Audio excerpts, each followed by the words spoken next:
Today I'm doing a subscriber's request. One of my subscribers told me to talk about fear, how it cripples our lives, and what can we do to overcome it.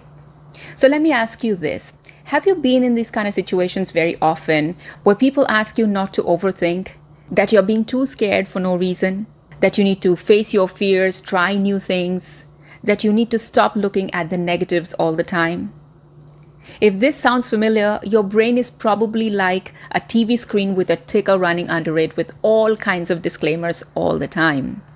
It's like having an alarm system that is way too sensitive.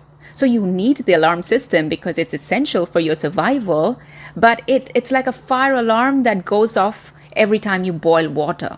So we do not want to get rid of the fire alarm. What we need to do is recalibrate it so it works more efficiently. My name is Rai. I'm a former media presenter and director, and out here I break down all those things that help us curate our personality and create our own winning brand. In this video, I'm going to talk about 4 kinds of fears that cripple us, that keeps on making us back out of situations and not move forward. A long time back, I was having this argument, this back and forth with a colleague, and he suddenly said, "You know, Rai, not everybody has the same brain. Not everybody thinks alike." And obvious as it may be, this was the first time I was forced to think about it. So you have to realize that you have a very unique brain, and you cannot pressurize it to perform like another brain. So here we will not ask you to become a different person completely. All I'm going to lay down are some simple things you can do in order to make it run more efficiently. So consider your fear alarm like a thermometer that has been marked a little to the left. So every time a signal comes from this thermometer, we're going to measure it a little to the right. Can we do that? Let's see. Okay, let's first talk about the different kinds of fears we have. Oh, the most common type, the relationship fears. That he's going to break up with me, she's going to take all my money, my children are going to leave us when they grow up. Fears about relationship cripple us all the time. We make ourselves smaller. We often bottle up our feelings. We do not ask for what we want. We do not live our life to the fullest sometimes just to save a relationship. But in the end, relationships that live in fear ultimately and eventually break. And when they break at a very nasty point. And that's why it's important to catch it first. The problem is not the fear itself. The problem is not doing anything about it and living in a constant state of fear. Many times couples get divorced immediately after they have a child. You know why? It's because they were never afraid of losing the relationship. They were afraid of being alone. And when a child comes along, they know they're never going to be alone again. And that sets their mind free. And the relationship breaks apart. So what we think is a fear of losing someone is actually your survival instinct talking. So if you often find yourself very, very anxious in relationships, you need to check at your own survival strategies. Do you have good savings? Do you have a good job? Do you have the skills needed to survive in this world by yourself? If you do not have the skills and the resources to survive by yourself, you need to immediately start working on them. And now I'm going to talk about a fear that has been a nemesis for a lot of people since childhood. Learning different subjects, especially maths.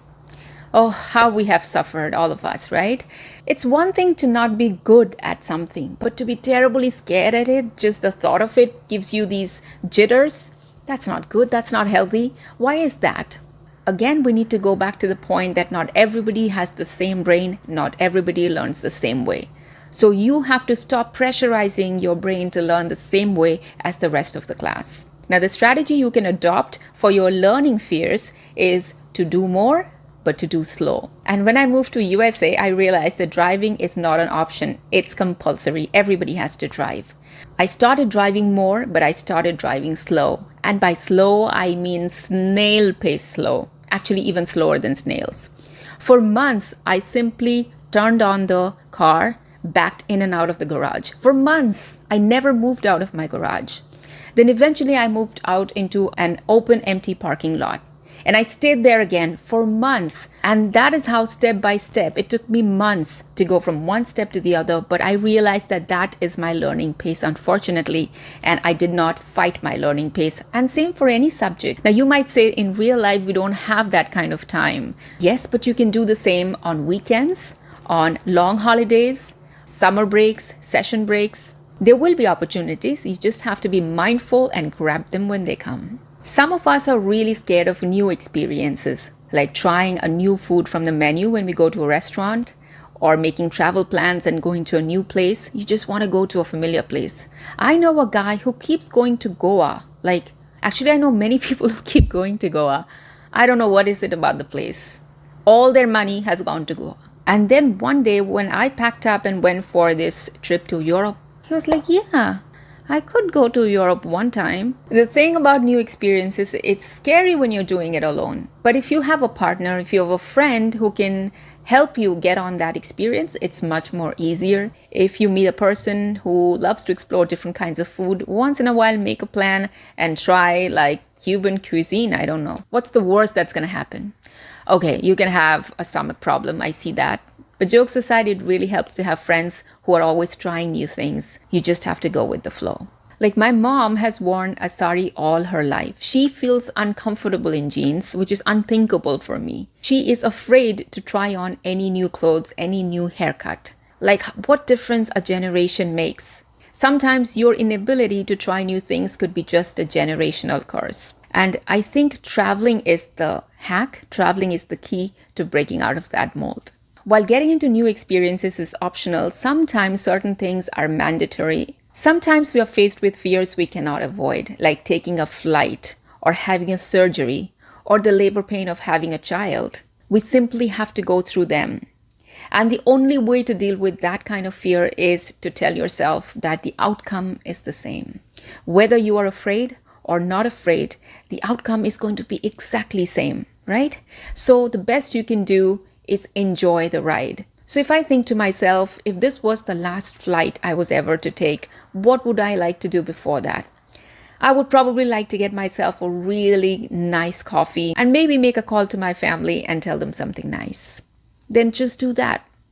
Do whatever is the nicest thing you can do just before that fearful thing you have to do. Because sometimes these are the cards we have and we have to play with them. And the most common fear that we all have to go through in life is performance fear. To sing on stage, to give a job interview, to propose to someone. My God, this starts in the very childhood and follows us till the end. And although the stakes are really low, the reason we are so scared of it is because our reputation is tagged to it. We feel like we're going to lose our reputation and that is going to be a forever thing. And there is a lot of anxiety management here. And I've made a separate video how you can manage your anxiety when you have a performance coming up. But in general, in order to deal with performance anxiety, you must make a plan where you make it easy on yourself. My name is Rai. I'm about to check out of this video now. But if you like the content, if you enjoyed listening to me, please do like and subscribe and let me know, because this is a new channel. It's an absolute thrill for me to wake up and see 60 subscribers become 61 subscribers. So I would love for you to be my subscriber and see you in the next video.